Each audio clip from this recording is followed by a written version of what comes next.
If you are in an abusive relationship, there is help for you. While it is the festive season and people are in a celebratory mood and spending time with their families, we cannot escape our reality as a country. Time at home for some is traumatic because of abuse at the hands of their partners. Victims of gender-based violence are urged to make use of available services to save their lives. Newzroom Afrika's Zikhona Tshona spoke to 2 survivors who are spending the festive season at shelters in Gauteng. Some days are hard, some are good, some not so well, but then I pray. This 28-year-old arrived at the Green Door shelter in Diepsloot in November. A social worker transferred her here after a failed second attempt at taking her life. Because I was raped, and they brought me here because there was no other shelter that could take me. I tried to commit suicide twice because I couldn't handle the pressure or the depression that I had. I was in hospital for about 2 weeks. She is away from her children, who have also been taken into foster care. She says she misses everything about them, from their laughter to what she describes as their craziness. She says she calls them daily and explains that mommy is in a safe place, just like they are.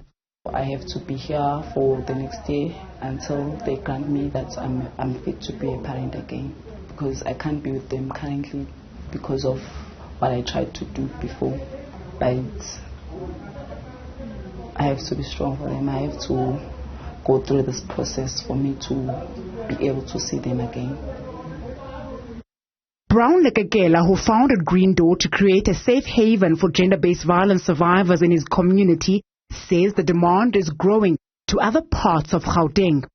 It's been tough. It's been tough. We've been seeing a lot of clients that are coming to the center. A lot of the clients that are using our website to access the help from the Green Door.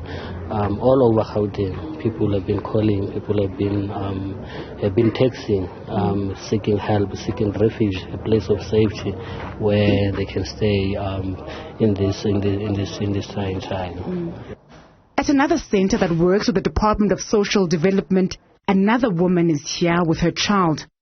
She says identifying any parts of her is a matter of life and death. She says she endured years of abuse. The last time it happened, she woke up in hospital. I ended up in hospital because I got choked until I passed out.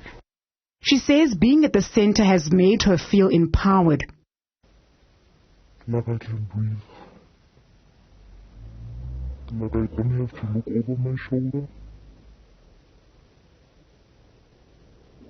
Like untamed, I think best expresses it.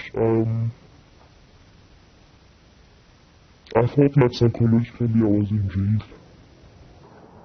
She says she acknowledges the trauma this has caused her child, whom whenever she would be late from work would call her in panic. The reason the child gave her for making the frantic calls makes her emotional. And he said, because I keep thinking you'll never come back, that he's done something to you. My child has been living like that, where every day I walk out the house and he thinks, or every day he wakes up and he thinks, by night time I probably won't be there. Having Christmas where he's not feeling like that, for me that's a gift. To him and to myself.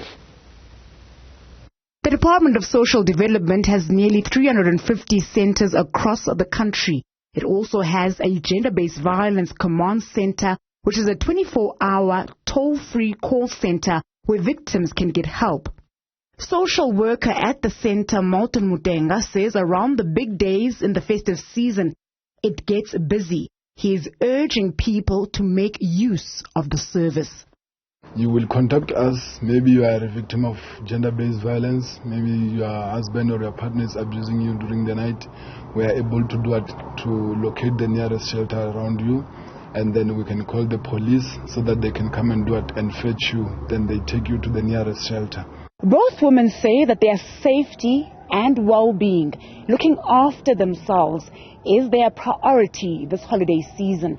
They hope that through their stories, others will see that help is available and that there is someone who cares. For Newzroom Afrika on Channel 405, I'm Zikhona Tshona in Johannesburg.